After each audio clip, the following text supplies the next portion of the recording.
Sure. All right, gentlemen. Welcome back to another episode of the Blind Pig, courtesy of BGObsession.com. We've got a little bit of an abbreviated cast here, but I think we can muster through it. Maybe we can get a word in edgewise over Paul now. Uh, Real quick as we get jumped off. Top left is John. You can find him as Boone. Obviously, the bottom by himself tonight is Paul. You can find him as Canadian Hog. Top right, I'm Derek.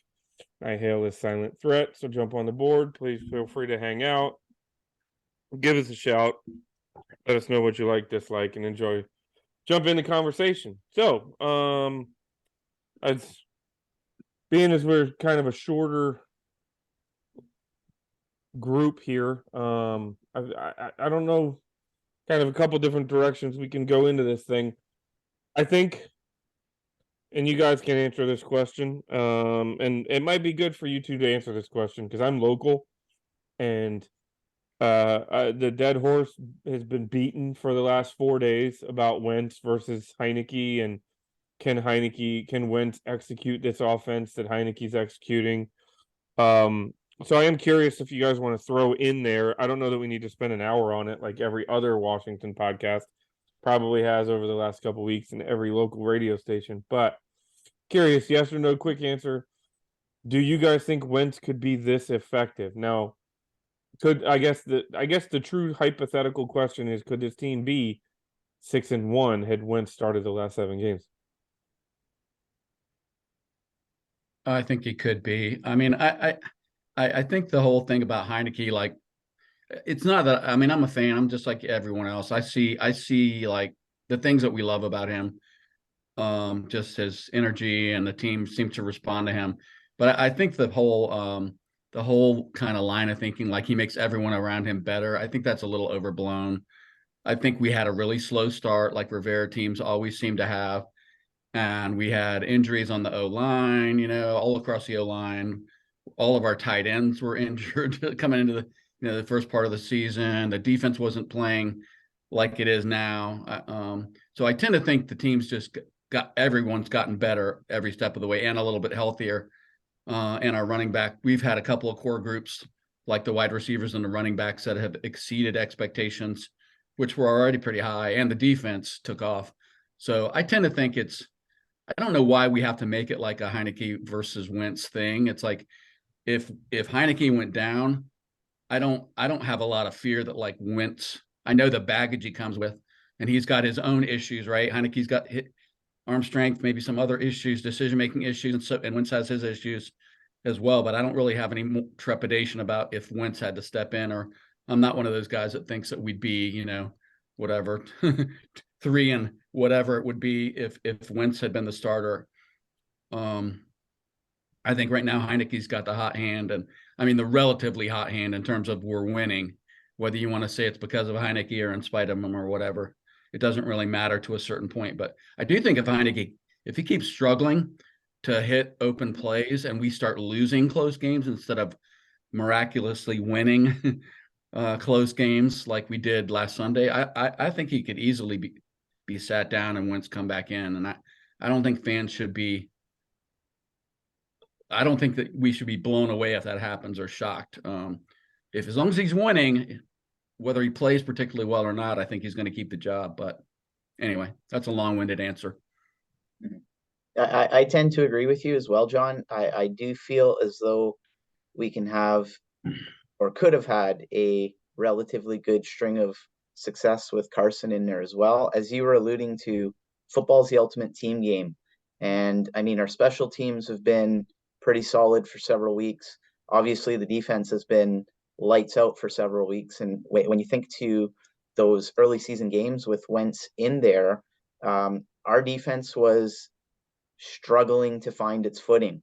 So I think that played into it as well, and helped to limit his effectiveness to an extent. I also think a very, very big part of it is the play calling and our style. We seem to have found a little bit of an identity, and it's okay to be a run oriented team, and it's okay to be a run first team. And I feel that if we call the type of games that we're calling for Heineke with Wentz under center, I think that can also make Carson become quite the effective quarterback. And I don't necessarily know or think that we were using the run game to the extent that we're using it now. And I think that could only help to insulate Wentz and help him to be more effective as well. So yes, I do believe that we could still be a successful team under the assumption that we believe in the run game and under the assumption that we accept that we are a run first identity team. Yeah, that's a really good point, because that's one of the big questions, right? Is, are we running it because Turner doesn't trust Heineke to throw it 35 or 40 times a game? Or are we running it because Scott Turner recognizes, no matter who the quarterback is, that that's the way to win games? And I think that's what a lot of people kind of lean on when they groan at the thought of Wentz ever coming back on the field, is that we might go back to throwing it 45 times a game, which that's kind of a hit or miss proposition right there, right? It depends on which Wentz do you get, if we had that kind of a game plan. I think honestly, if we were to run the same offense with Wentz that we're running with Heineke, Wentz would look a lot more like Indianapolis Colts 28 touchdowns, 7 interceptions than he does the current, what we saw the first 5 weeks of the season. I don't know if I'll say we're 7-1, because I think Heineke does bring something to the table, and it's undeniable, but you also can't quantify it like in wins and losses. So I try to think, I guess the way I look back is the games that Heineke has started, how many of them did we win because of the quarterback play? And the honest answer to that is maybe one. You know what I mean? Like, so it's hard for me, and I'm not saying I hate Heineke, believe me, I'm not even saying to bench him. But I believe that in the hands of the right people, with the correct play, with the right play calling mentality, a version of this offense that we've seen with the ability to stretch the field better just brings another aspect to the offense and what it could be. I don't bench Heineke at this point. It's, you ride the hot hand. He's the guy. The team's rallying around him for whatever that means towards the end of the final score.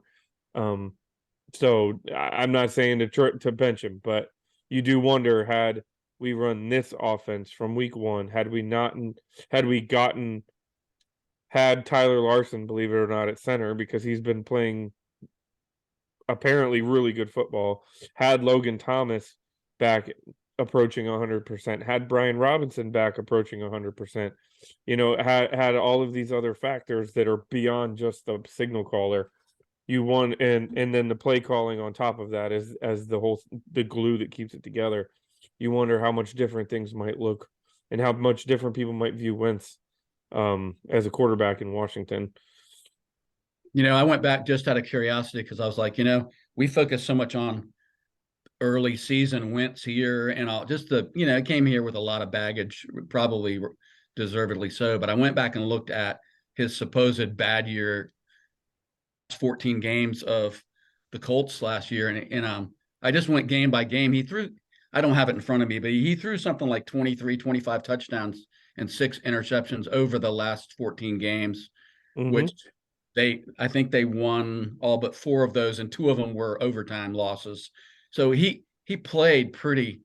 I mean, I know you can't always just look at the stats, but he played, in terms of production, he was pretty productive, even in getting, getting fired from getting the boot from the Colts. So, I mean, that looks pretty good when you stack it up against what Heineke's doing right now. I'm just saying it does. I'm not advocating for Wentz by any means, but I just think it's overblown, man. And then the thing is, Wentz is on our team now, so I don't think people should be hating on him, especially when he got hurt. Like, he actually played a pretty good game, made that big block, got hurt, played hurt.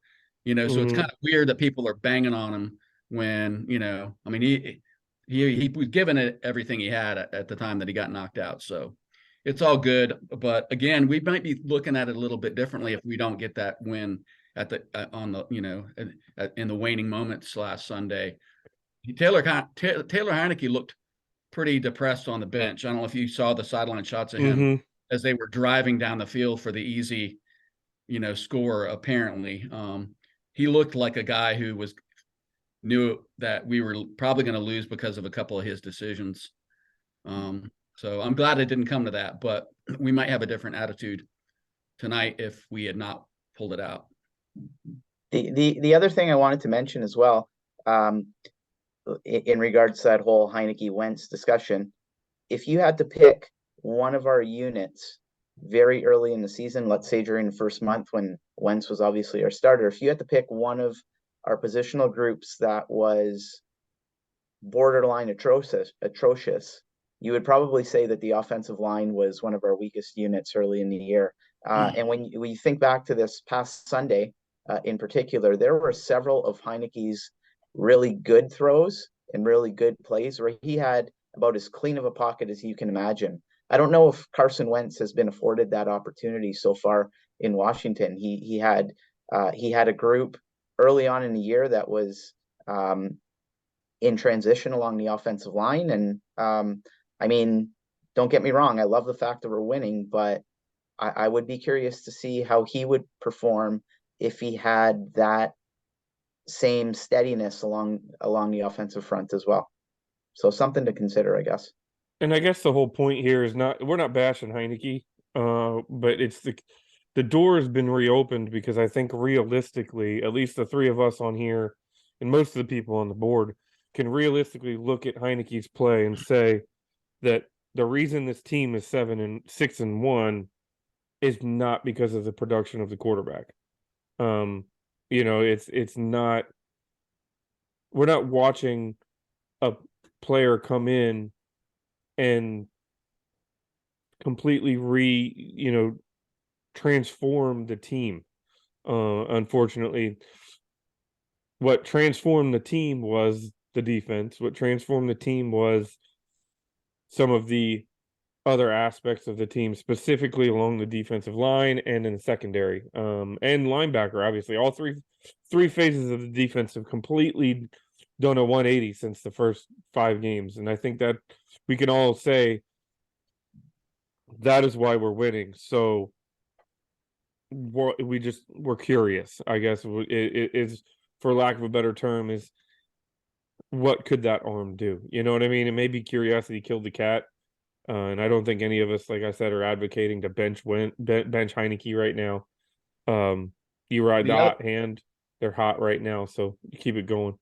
Well, the other thing is, none of us thought, back when Wentz got hurt, none of us were thinking, oh yeah, we're going to be like entering our last 5 games stretch with like second place in the division in play, and really not only in play, it's like so right so there. then it becomes then it becomes how far can we go when we can't put up 20 points consistently on the scoreboard. How far can that take us? And not even talking about the playoffs. I mean, we got the Giants twice, the 49ers on the road, the Browns probably with Watson under center at that point, and Dallas.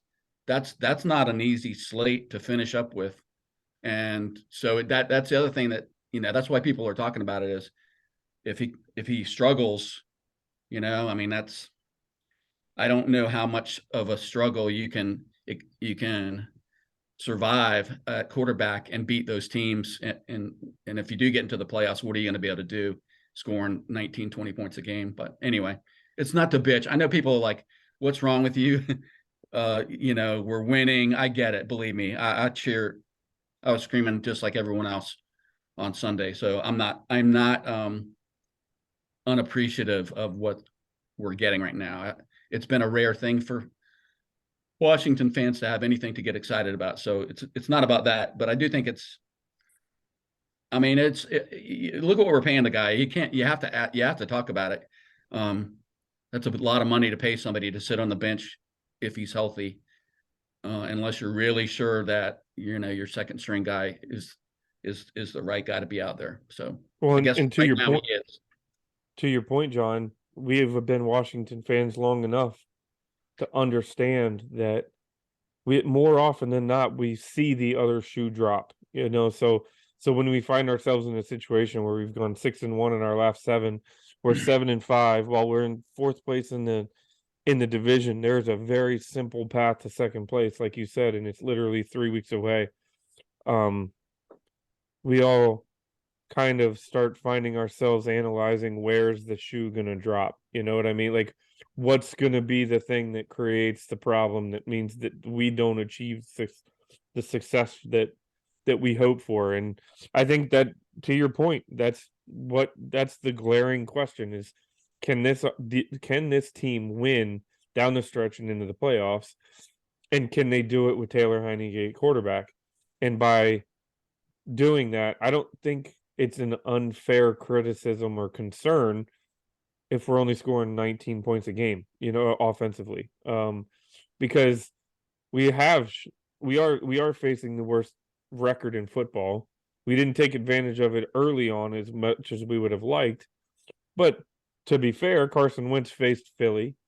He faced Jacksonville, which is not a great team, but they're seeming like they're on the rise. He faced a couple different teams that are much better than Houston and Atlanta and some of these weaker teams that we've kind of feasted on. So, but Taylor beat Philly, and you got to give him credit. So, well, I guess the other person who knows what we're talking about, like it might piss off fans that hear what we're saying, starting it out tonight with. It probably pisses a certain component of the fan base off to hear this kind of discussion. But I guarantee you, the guy that's thinking about this more than anybody else is Heineke, because he knows that Duran and Fuller bailed his ass out because he was sure as hell going to get blamed for this loss if we lost last Sunday, and he knows that as a starter, it's on his shoulders to a big degree to do more than he's been doing. And my biggest thing is he just got to start hitting the open passes. That's the only real critique I have of him. Quarterbacks are going to throw in interceptions. It happens, even bad interceptions. But he's got to be able to see the field better than he's seeing it, and he's got to start hitting wide open receivers more consistently. He was just kind of all over the place on Sunday, I thought. He made some really great throws, and then he made some throws you're like, what? I don't even know who that was being thrown to.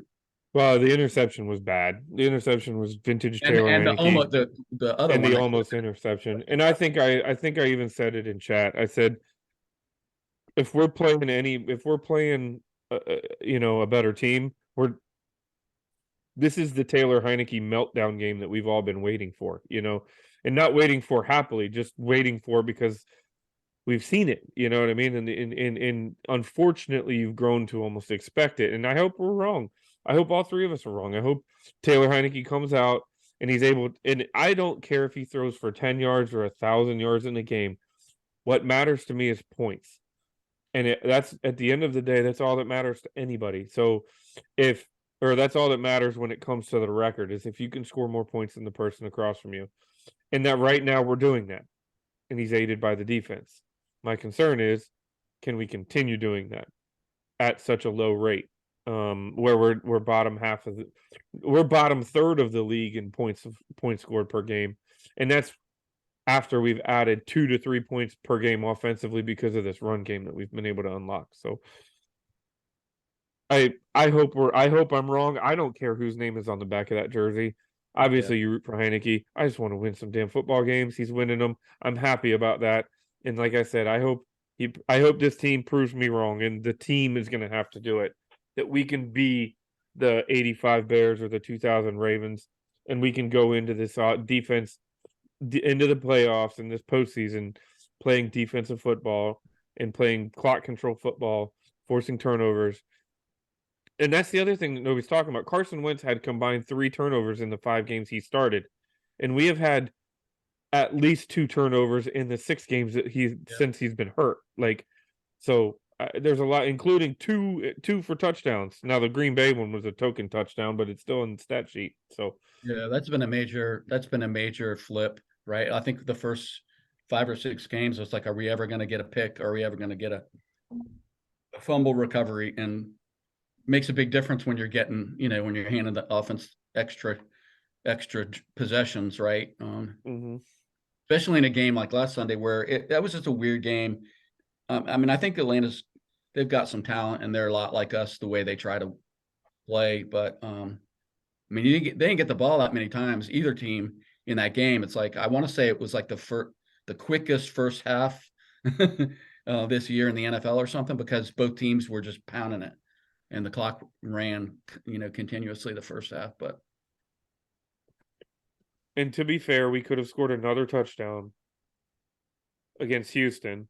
But we took a knee to end the game, to ice it. So I guess there's, if you want to say, there's 7 more points towards our average, but whatever.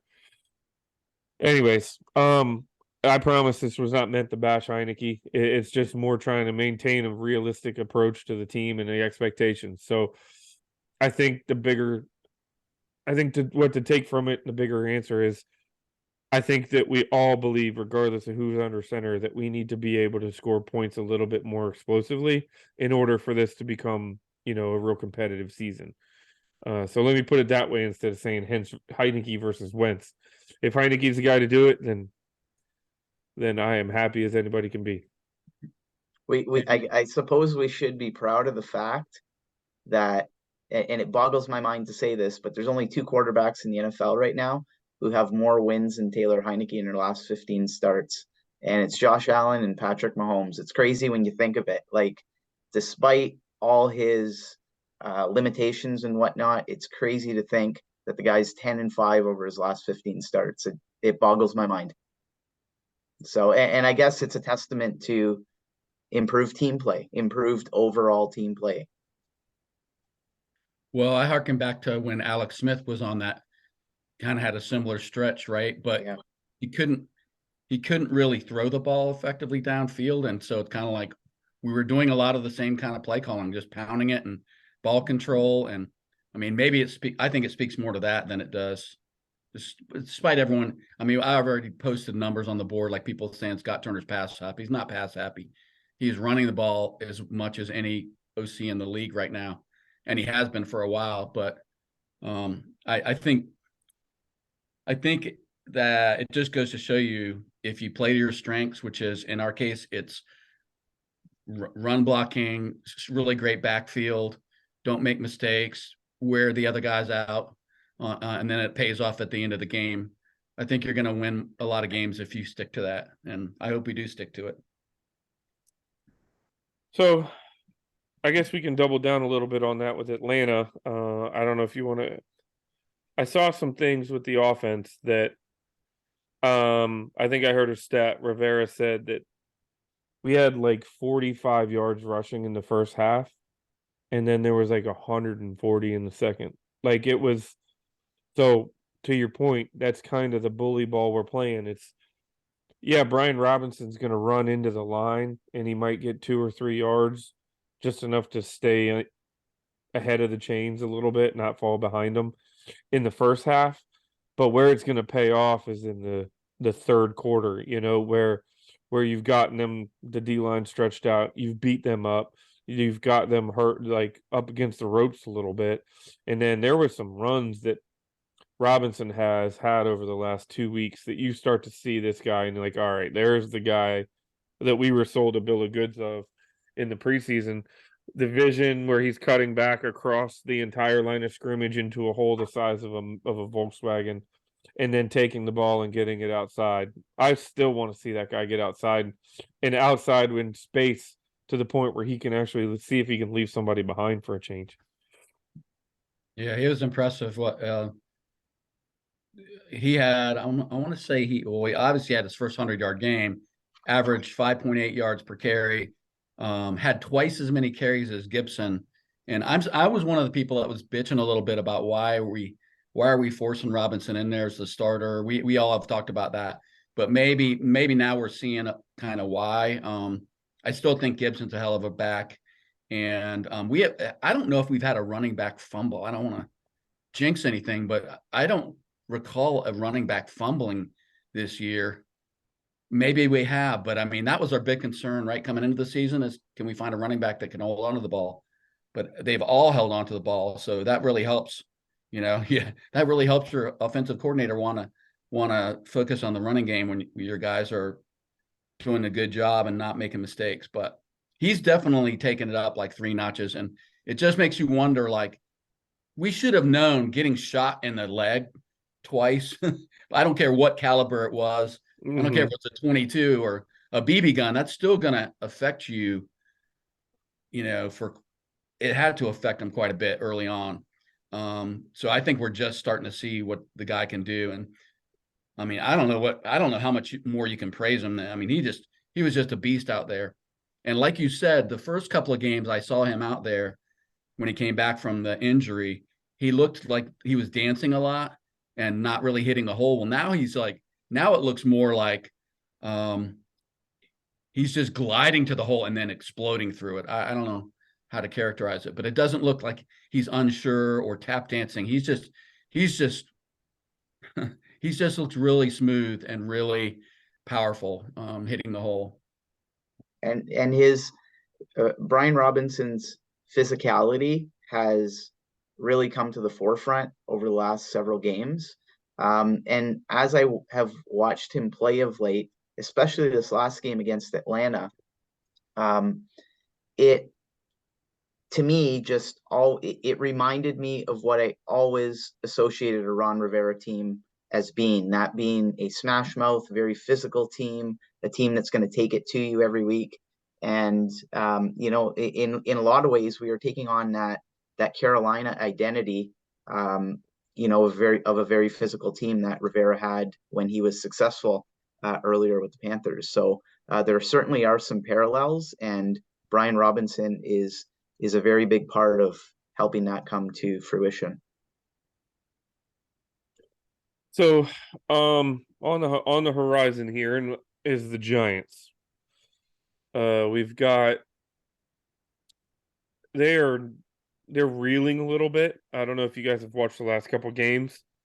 They lost to Detroit, if I'm not mistaken, Yeah. and then they hung with Dallas for probably the first quarter and a half, and then it was clear that Dallas was the better team. Adoree Jackson is hurt, one of their starting corners. They lost another wide receiver, if I'm not mistaken, in the last 2 weeks. And teams have basically just they've said, you know what, we're going to stop Barkley.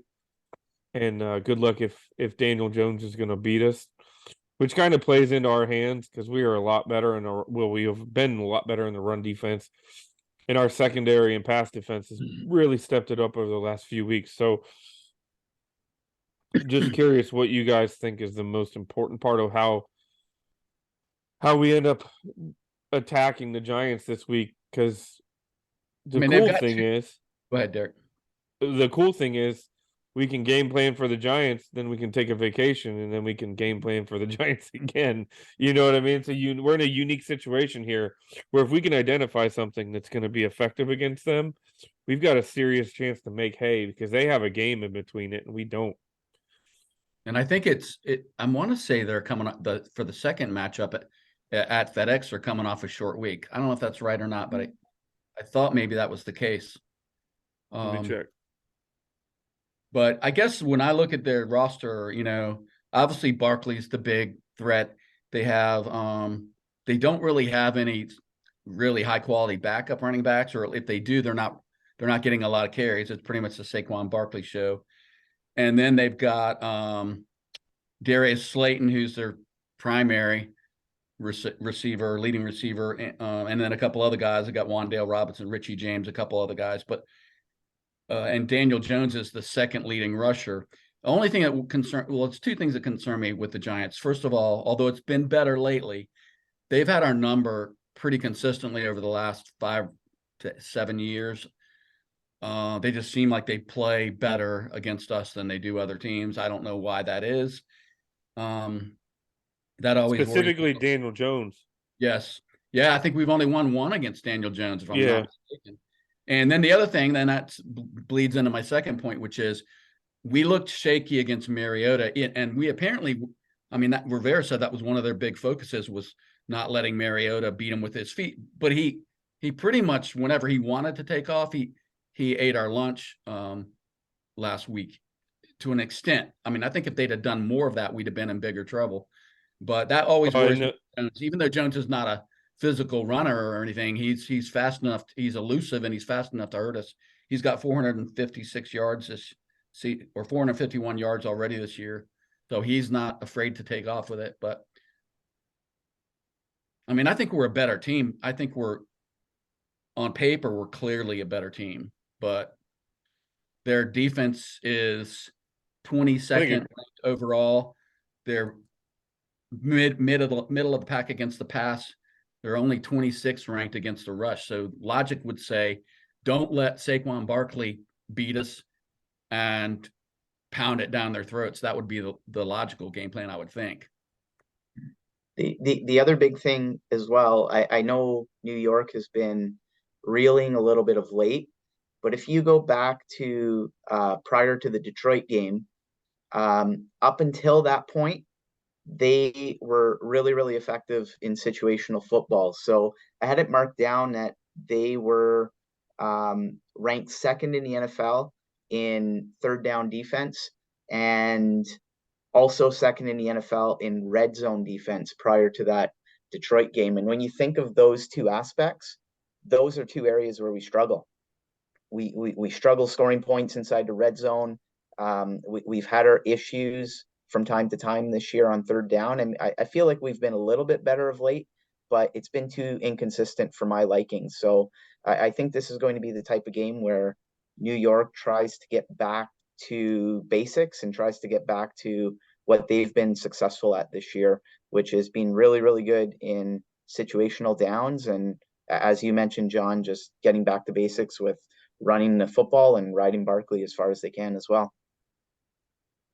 Well, just for clarity, John, no, they don't. It's Sunday, Sunday, Sunday. What they are coming off of right now is they played on Thanksgiving, so they got a mini bye. So they're coming into this game with extended rest. But just for reference sake, here's their wins. Week 1 against Tennessee. They Week beat 2 San against Fran, I think, didn't they? No, Didn't they beat have San not played San Fran yet. They beat Tennessee. They beat Carolina. They beat Chicago. They beat the Packers in week 5 when the Packers were in the midst of just utter turmoil. They beat Baltimore. That's probably their signature win of the year. Yep. Then they beat Jacksonville. They lost to Seattle. And then they beat Jacksonville and they beat the Texans.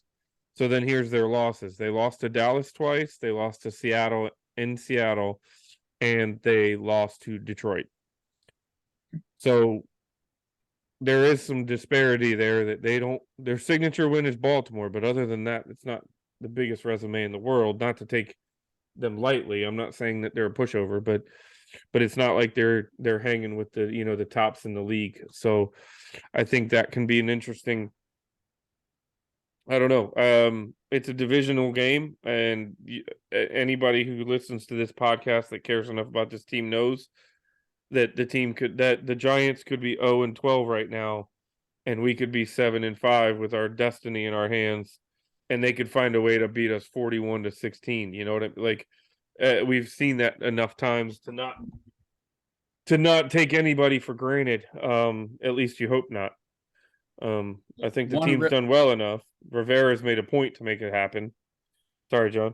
The one thing I like about this team is, knock on wood, is that we really haven't seen any games where they just haven't shown up. And that used to be a thing, right? We'd have a couple of games a year that where we felt pretty good going into the game, and we just get blitzed. I mean, inexplicably. I remember one a couple of years ago, and Norv Turner was coming in, and I don't even know. I don't know which team it was at that point, but we just got crushed at home by a Norv Turner team that wasn't very good. And I don't worry about that happening. They don't. I mean, they've got a first year head coach in Brian Daboll. They've got a first year.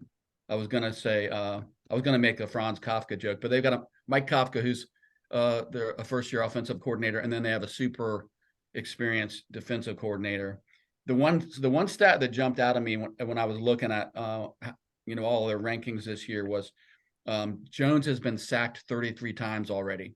So that might bode well for us if we can get him. I don't think he responds well to getting banged up. In the games that we've where we've kept it close or we've won, we are usually getting him on the ground and then kind of getting him out of his comfort zone. So in addition to pounding it down their throat and not letting Saquon Barkley beat us all by himself, if we can get to him consistently, I think that would be very helpful. Yeah, that would absolutely help us, John. And I really think that we have to force Daniel Jones to beat us with his arm in this game. Do everything you absolutely can to stop Barkley. Obviously, don't let Jones cause any damage with his feet, but put the Giants in a situation where they have to play from behind, and put the Giants in a situation where you're forcing Daniel Jones to beat you. Um, some stats and just a few things that I looked at that might support that. They're last in the NFL with 20-yard pass plays. They've only completed 19 on the season, and he's only attempted, Daniel Jones, that is, 15 passes that have gone 20 or plus yards downfield. So, I mean, if we can establish somehow a 2-score lead on these guys at some point in the second half, and you're putting that game in Jones's hands with our defensive front and the discipline that we've been playing with along that defensive front, I feel we can put ourselves in a really good position to be successful, provided we can follow through with that formula. But I mean, easier said than done sometimes, right? Especially in the Meadowlands, which I feel is like a house of horrors for us. Atlanta, I was surprised what a good job they did of shutting down our pass rush, especially in the first half. They were double teaming John Allen, and we just couldn't really get a lot of pressure in the first half. It got better in the second half, but I'm hoping that we can see a little bit more of some more mismatches against the Giants. The other thing that I was surprised at was how well our secondary played without St. Juste out there. And I don't think he practiced today, and I haven't heard whether he's potentially could suit up, but maybe not. I'm seeing Derek shake his head. So No, I posted the Wednesday injury report. He did not participate in practice today. So I don't know if that means he's definitely not going to play or not. But anyway, that was kind of a pleasant surprise because I know that was one of the things we were worried about, not having him out there and how that was going to go. Yeah, Yeah. And I suppose on a positive note, I feel like Christian Holmes was put into a little bit more spot duty in St. Juste's absence. And I know he had that penalty early in the game, may have been for a face mask. But beyond that, you really didn't hear his name. So I suppose if you're not really hearing a defensive back's name being called too often, it can't necessarily be a bad thing, right? So, I mean, he filled in fairly well. Whether he can do it long term, I don't know if I'm that confident in that, but for 1 week, it seemed to work out decently. Well, I think we're also reaching a point. We need to give a serious nod to Chris Harris Jr., the defensive backs coach. People kind of laughed at him because he was animated, but we have watched some no-name players come into this defense and play secondary and do it effectively. And that was supposed to be a unit that was a failure this year. And it started out looking like it was going to be a massive, massive problem. And then not only is it turned around, but I think it's actually become part of a strength. You're talking about Carl and Derek Forrest that 2 weeks ago were two of the highest rated safeties in football. And that's not just I'm not being facetious. That's legitimately Pro Football Focus had them rated as two of the top 4 safeties in professional football. So to see that, Forrest coming off of an injury-plagued rookie season, Cam Curl being a 7th rounder, and now they're talking about he could see top 5 money in this offseason because of the way that he's been playing, and he's going into a free agent year. So Harris needs a nod. He's kind of been playing this year's version of Matsko, where it's like you just hand him players and he just turns them into starters. You know what I mean? So One good thing is we're not facing like a dominant tight end in this group. I think their leading tight end is Daniel Bellinger. And 2 guys I've never heard of. So at least I mean, I'll say that and he'll have 3 touchdowns or something, but at least we're not facing, like Jeremy Shockey or somebody, Yeah, there's no in a Jimmy day that Graham would or Jason Witten pressure up. or Mm. That Mhm. that all being said, John, you brought up his name, Daniel Bellinger. Apparently, I was doing a little bit of reading on the Giants, and apparently he's been highly applauded for his effectiveness in the run game. And they've equated some of Saquon Barkley's struggles Yeah. of late running the football with Bellinger's absence, and there was also an offensive lineman, Ben Bredesen, I believe, who's also coming back off injury, who are both fairly well-regarded players in run duty and in the run game with blocking and such. And those two are both expected to be back. So I'll be curious to see how that potentially impacts Barkley's performance on Sunday. So, I mean, we're going to have to be ready for them, right? They're getting a lot of reinforcements back, and we're going to have our hands full. So they've also got our old friend Graham Gano, who is actually having a pretty good year. 20 for 22.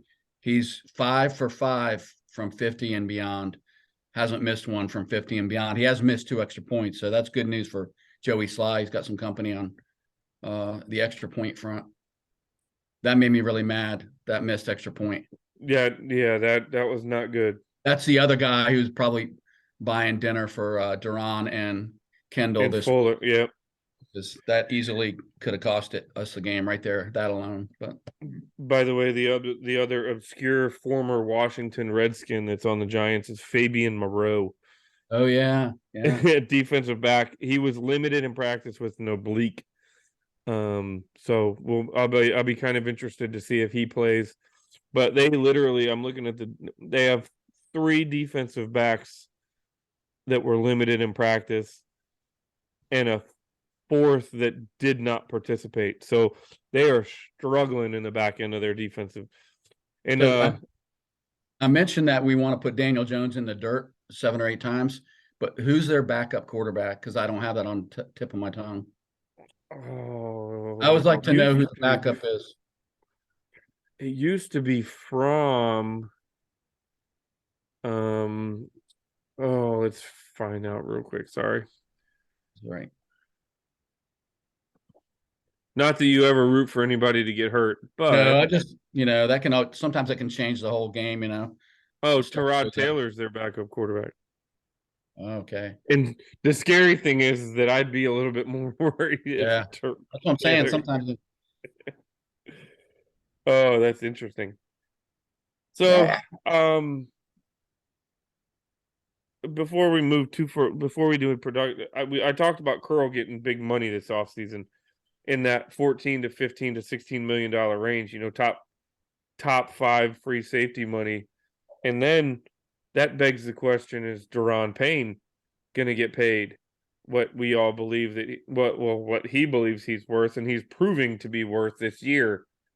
Because I think those 2 guys right there will definitively tell us the direction that this team is going to go on.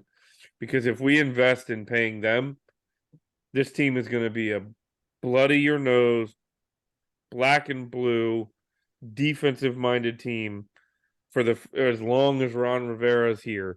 And I think that's not surprising. But with those kind of investments, I think, you know what I mean? That is the whole dynamic. That's the identity of the team. That's the way it's going to be. So we can expect these dull, boring if you're not a fan of the team, but completely nerve-wracking and freaking you out if you are a fan of the team. But would you guys want us to find a way to bring back both Curl and Payne? Because it basically guarantees you're not signing a quarterback in the offseason. You're either rolling Heineke or Howell, or you're drafting somebody early, and that's your guy for the foreseeable future. That's what I want us to do. I've had enough of shopping on the free agent market for quarterbacks, man. Even if, and I'll say something crazy, if Aaron Rodgers, gets dealt, or I don't even know. I think he's got 1 more year in his contract. I can't remember, but if for some reason he just signed an extension last offseason, even if someone like that were available, or let's say a certain team was tired of the Russell Wilson experiment, I wouldn't even want one of those guys, because we just haven't had any luck. I want to see us grow our own, either either build the greatest roster ever around Taylor Heineke and just live with what he can't do, or give Hal the chance in the offseason, or draft a guy, or all of the above. I mean, I don't really care, but I don't want a big free agent quarterback. I want to grow our own for once, and I think you got to try to keep this defense together. And then one thing we got to talk about before we sign off tonight is Chase Young. Is this going to be is he going to play, and do we want him to play? I don't know if I want him to play. This defense seems to be playing as one. They seem to be playing as a unit. If he were to come in there situationally, and you were to give him a limited amount of plays with which to work with, I suppose that would be fine. But that there seems to be some cohesion, there seems to be some chemistry right now, and the last thing that I would want would to be potentially risking an injury with such an important player, but at the same token, compromising some of that chemistry and cohesion that we've been finding success with of late. So, I mean, we're winning without him, and just I say you ease him back into it, and don't force it. There's no need to right now. We're winning somehow. Just keep riding it. Yeah, I agree. Well, in my opinion, and I think Rivera's doing this, is Rivera's waiting until Chase Young proves he's the better he's the better player at that position. You know what I mean? Like, they pushed his activation literally to 24 hours before they had to put him on the roster in order for him to qualify to play for this year. And then 4 days later, he pops up on the injury report the day before the game with an illness.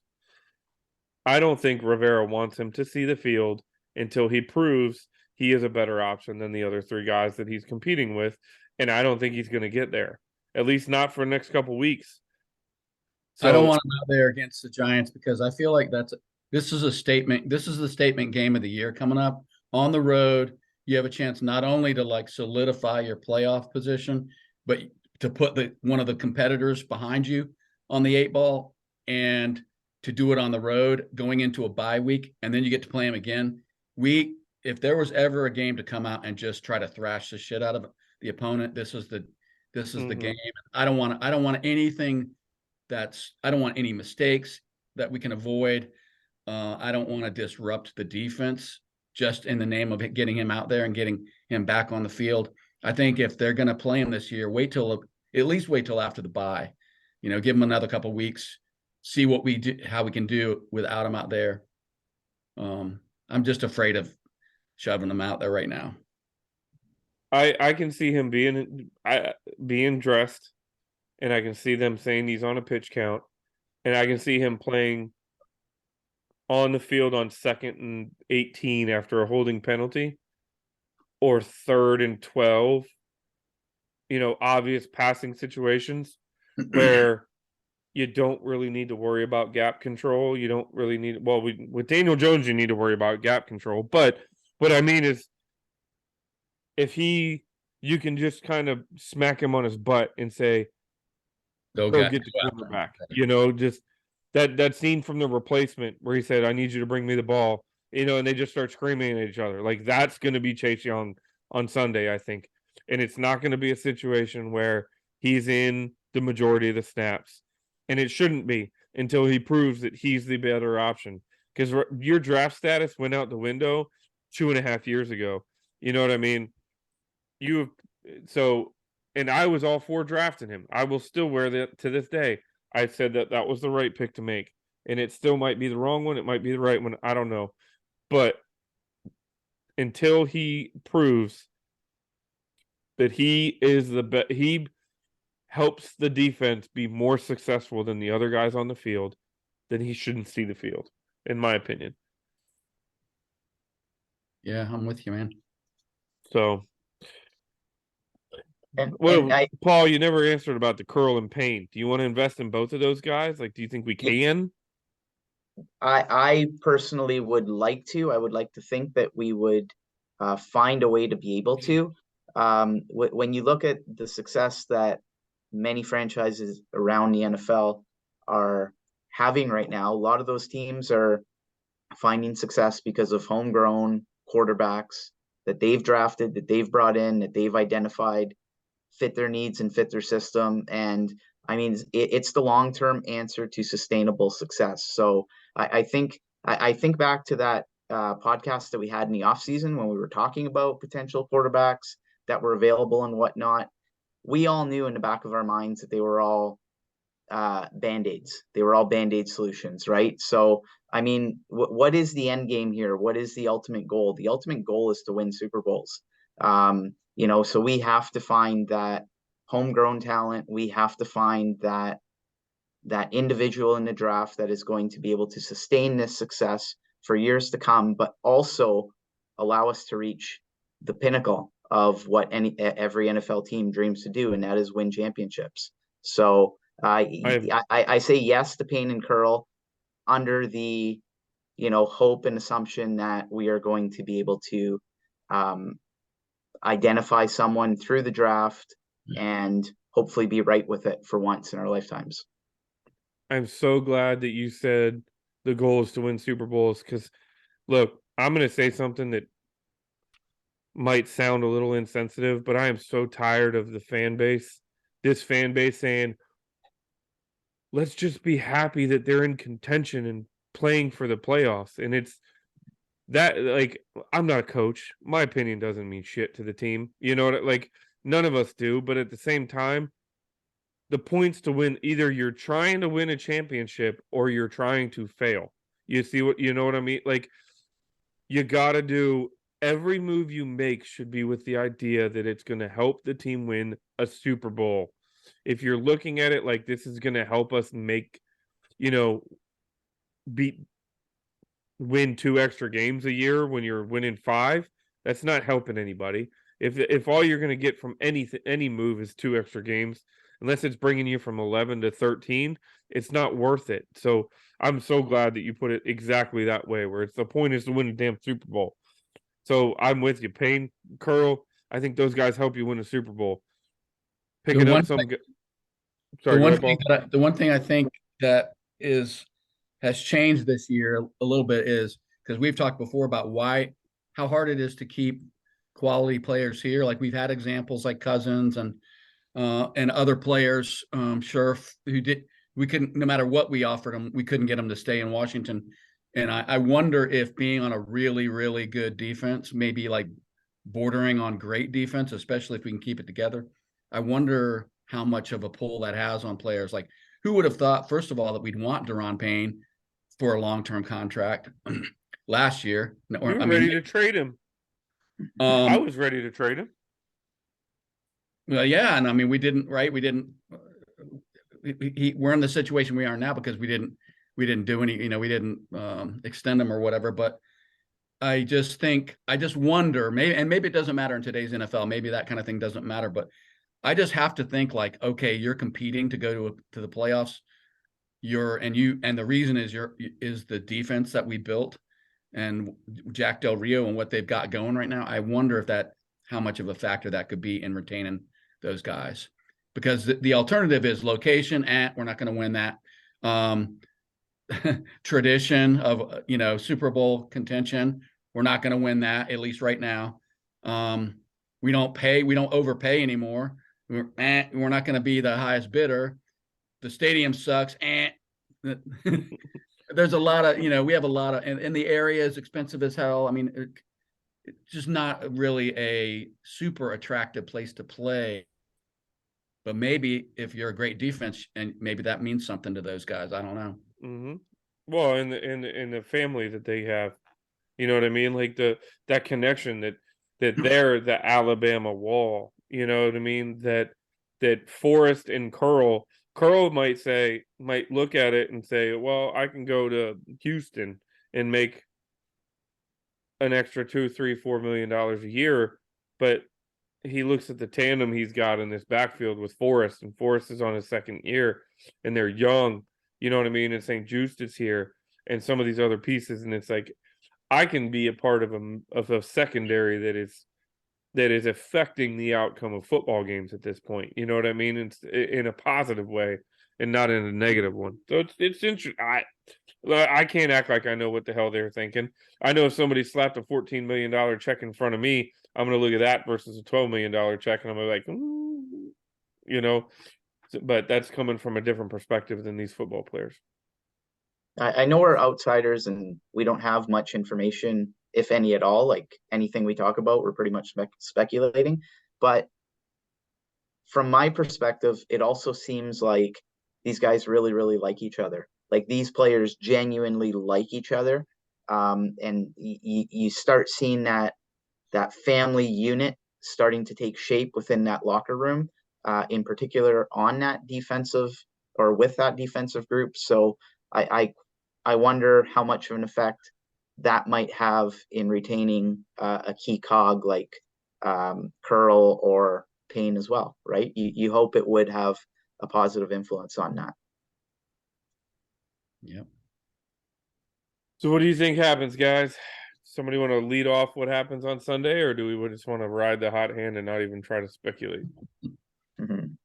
I think it's a hard one because we know the history of what Giants Washington games tend to look like, but I don't think I can pick against us this week because I just feel like I think they're really hungry. I think that how long has it been since we saw a certain defeat averted because we just made amazing plays at the end of a game? It's just that's not what we do. It's not what we've done in a lot of seasons. There's just something different about this team. We don't always deserve to win, but we're finding ways to win. In other words, we have yet to play a complete game. and it seems like there's always this specter of the other team, even when we've outplayed them, finding a way to beat us in the end. But I mean, if I was just going to base it on previous history, I'd say the Giants are going to find a way to beat us on the road. But with this team and the spot that we're in, I just have a feeling that we're gonna this, and it's probably the death knell for us that I'm predicting that. But I just think we might beat them pretty convincingly. I don't know. Probably I totally. definitely I definitely hope you're right, John. I really do. But I don't know. Inside of me, I have a bad feeling about this, mainly because it's the Giants, and I just don't trust that team. As you already alluded to, we do have our struggles against them. The last thing I want to see is these guys get rolling at our expense. They've overachieved to this point in the season. They're 7-4, but they're 1-3 in their last 4 games. In theory, this is that point in the season where they should be getting buried. So it's not going to sit well with me if we allow them to get back on track here. This is the point where you just, step on their throats and end their season, so to speak. But my one concern right now is these guys are 0-2 in the division, New York, that is. They know how critical this game is to get back on track. As Derek talked about earlier, they have that little bit of a mini buy going on because they played on Thanksgiving. I think that's going to be a factor and a difference maker here as well. And the other thing that I've been thinking about over the last several days is we have had to fight and claw for every inch over our last several games. That Atlanta game, we barely held on. Against Indianapolis, we barely held on. The Eagles were a tough game for us. Minnesota was a tough game. We haven't had a bye. Chicago Yeah. And we came haven't to had we haven't had that bye yet, right? So I'm wondering mm, at this point, how much gas do we have left in the tank after so many slugfests? I just feel like we're due for a loss here. Um, I do think that we can recover from it, but the Meadowlands, I just don't like that place. I don't have positive memories about it, and I feel like the clock is going to strike midnight for us, so to speak, on this little winning streak. I'm going to say that the Giants win. So So one other thing to point out, and I'll loop it back to my prediction, is you said the Giants are 1-3 in their last 4, correct? Mm. After starting what, 6-1? 6-1. Yeah. So here's the final 6 games of their season. Commanders, Eagles, Commanders, Vikings, Colts, Eagles. So they play us twice, and when we're right behind them, nipping at their heels, and they also play Philly twice, who is 10-1 and considered to be the class of not only the NFC, but might be one of the best teams in the league right now, with as well as they're playing offensively and defensively. So I say that they're going to be desperate as hell to win this game this weekend, because they have us, and they know if they were to beat us, then that would put them at 8-4, and it would drop us to 7-6, with them going against Philly next week and then playing us a second time to potentially give themselves another boost. To It ain't stay much in that. worse than what we got. I mean, I'd rather have our finishing schedule, but don't get me wrong. But we Right. got to play them twice. We got to play the 49ers on the road, the Browns, who are playing a lot better, just had a big And they're win. getting Deshaun Watson back. Right. And Dallas. I mean, Right. that ain't no cakewalk. So I mean, I get what you're saying, but I think this is crunch time, man. I don't want to say it's a must-win game because it's not, but it's a game where if you're going to assert yourself, now's the time to do it, right? Right. It's not a must win, but it's one of those games that you look at and you like, that's a game that we need to walk away from victorious. At a minimum, you got to split with them. You cannot lose 2 to them. But if you sweep them, you're talking about being in complete control of your own destiny at that point. I'm with Paul, unfortunately. I just feel like, and maybe it's 38 years of being a fan of this team. I'm waiting for the other shoe to drop. I'm afraid that Heineke's going to have an implosion game. I'm afraid that the defense is going to have a day off. I'm afraid that there's 100 different reasons to be afraid because we've seen it too many times. This is the type of game that people are starting to expect us. They're starting to respect us. They're starting to look at this team as a legitimate contending team. And usually when we reach the point where we're right there, where people start having this conversation about us, that's when we find a way to prove them wrong. You know what I mean? So We've said that 2 weeks in a row, though. We said it. We said we I thought know, man. Texans was a trap game, and then the Falcons was going to be a trap game. Well, guess what? I'll say it for the next 6 freaking weeks, and if we go 6-0, I'm fine with it. Believe me, I'm not upset. I would not be upset about being wrong. Heineke has to have a good game, Correct. and he really hasn't had. I don't know that he's had a good game, a really good game this season yet. He's got to have a good game, and he's due for a good game because the last 2 weeks have been shaky. Yeah, he had a decent game against Green Bay, but even then, there was a couple plays that he got bailed out on with dropped interceptions. The other team dropped the ball. There was another play at the end of the game where he threw it up to Terry McLaurin, and McLaurin just made a hell of a play to catch it to ice the game on third and long or whatever in the fourth. And then similarly with the game against the Colts, you know what I mean? That 50-50 ball that Terry went up and got was the only reason we won that football game. So you're right. I think it is time. I would feel a hell of a lot better about this game if Heineke was riding the same kind of a wave that defense is. You know what I mean? Where it's just you're seeing that elevated play and that things are getting better. So hopefully this is the day of the week that they turn it on. I don't think, if they have proven one thing to us, to your point, we've never come out flat. I don't think they got complacent, because to this point they haven't been. Even after the game, the last 2 weeks, you've seen video clips in the locker room saying, "Okay, we won, but we could have been better. Guess what? Let's get better. You know what I mean?" So the leadership is there. So unfortunately, I think we do fall to the Giants, but you better believe I'm going to be rooting like hell that I'm wrong this weekend. Mm-hmm. Well, I think it's 68 minutes. It might be a record. But it's been a pleasure, boys, and hopefully we get Mark and Bob back next week, or maybe one of the other guys. Have a good one, gentlemen. Good time, guys. You too.